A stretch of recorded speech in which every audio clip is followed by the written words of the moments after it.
बड़ी हैरानी होती है मुझे जब आप कहते हैं कि ऑक्सीजन सिलेंडर उपलब्ध नहीं हो रहा। कैसे नहीं हो रहा भैया? आपके घर में तो रखा है। जरा रसोई में जाइए और देखिए, रखा हुआ है। सभी के घर में कम से कम 100, लगभग ये मानो 1 टन के आसपास ऑक्सीजन सिलेंडर रखा है सबके घर में। क्या झूठ बोल रहा हूं? नहीं नहीं, मैं झूठ नहीं बोलता। आप सभी जानते हैं मैं हमेशा सत्य कहता हूं और वेद के आधार पर कहता हूं। पर फिर आज मैं किस बारे में बात कर रहा हूं? घी। आप सभी ने यज्ञ की हमारी कई वीडियो देखी और उसमें मैंने कई बार वेद का प्रमाण देकर बताया कि यज्ञ किस लिए जीवन में आवश्यक है। पर यज्ञ का सबसे बड़ा लाभ आपको समझना होगा।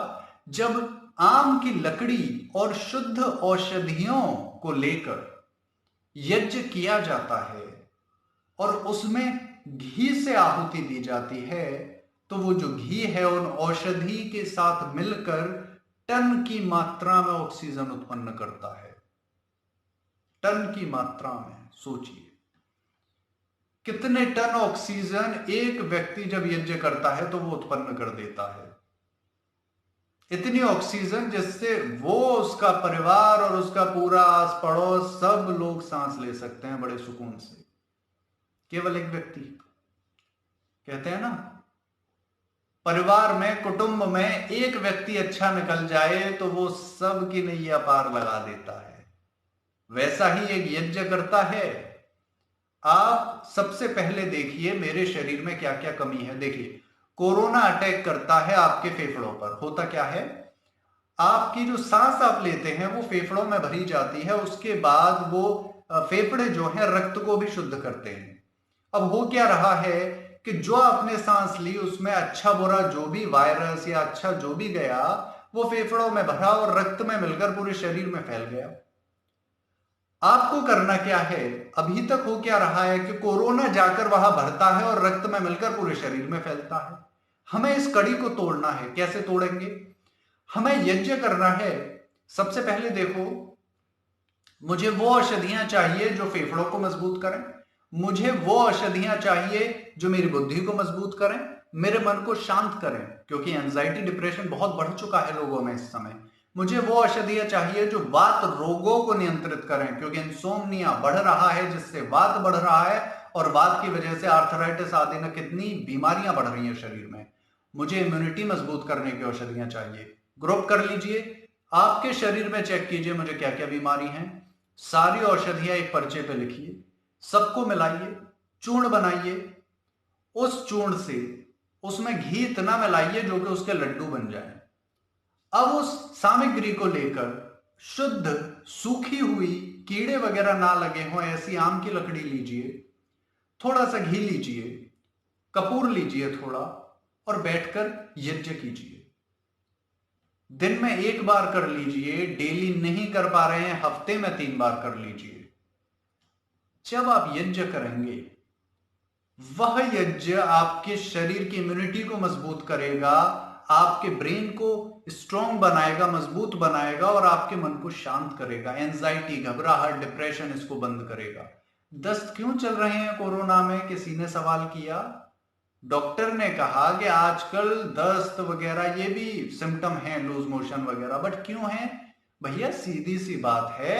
आप हमारे यहां, मैं एक बार, मुझे लूज मोशन हुआ, छोटा सा था उस समय, तो शायद ऐसा रहा होगा 10-12 साल का करीब। तो मैं अपनी नानी माँ के पास था। उन्होंने छूटते ही कहा, क्यों घबरा रहा है, क्या चल रहा है मन में? मैं हैरान, मैं दस्त चल रहे हैं ये पूछ रही है, मन में क्या चल रहा है? तब बात नहीं समझ आई, अब समझ आई। जब आप घबराते हैं, घबराहट में आपकी आंतों की गति बढ़ जाती है, बहुत तेज आंतों की गति हो जाती है, जिसकी वजह से लूज मोशन होते हैं।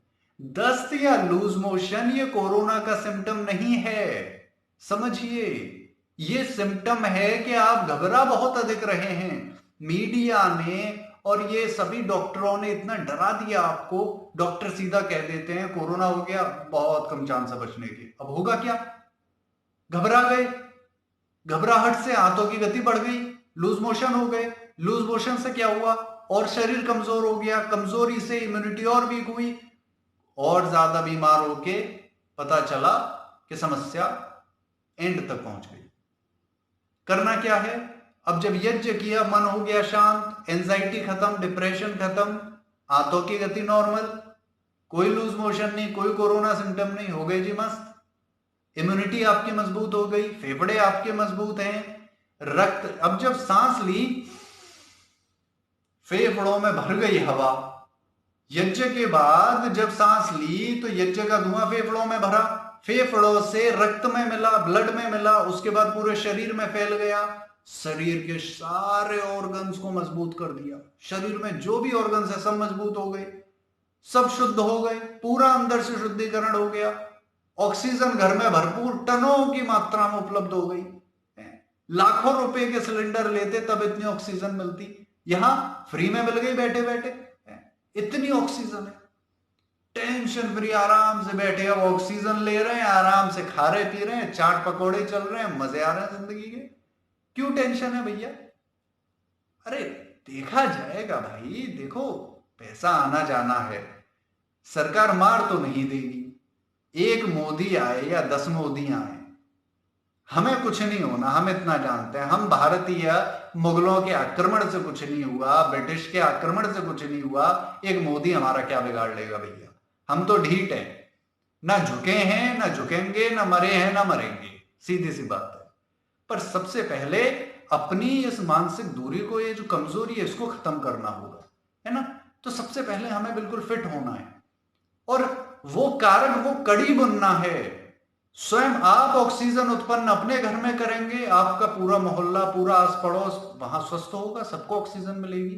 अब सोचिए, हर सोसाइटी में एक एक व्यक्ति भी हवन करने लग गया, तो मेरे भारत को कौन नष्ट कर सकता है?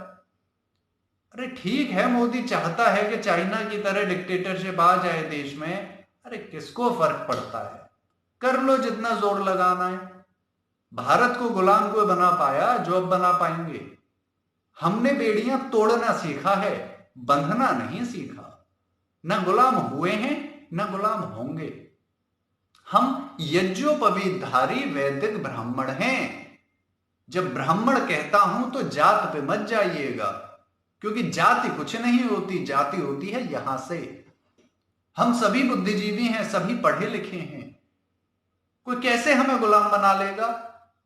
अब क्या पढ़े हैं? हम सभी ने पढ़ा है, बचपन से पढ़ा है, बचपन से सुना है। दादी नानी हमेशा कहती थी, सुबह सुबह घर में जो उपला लेकर, गोबर का उपला लेकर, उस पे घी, कुछ लौंग आदि सा औषधियां रखकर, कपूर रख के अग्नि प्रज्वलित करती थी और पूरे घर में घुमाती थी, और क्या कहती थी? मेरे घर को ना किसी की नजर लगे, ना कोई भूत प्रेत आए, ना कोई परेशानी, ना मेरी संतान पे कोई विपदा आए, कहती थी ना। तो बचपन से हम पढ़े लिखे ब्राह्मण हैं कि यज्ञ सभी समस्याओं से हमें बचाता है। बस उतना ही पढ़ना आवश्यक है ब्राह्मण बनने के लिए।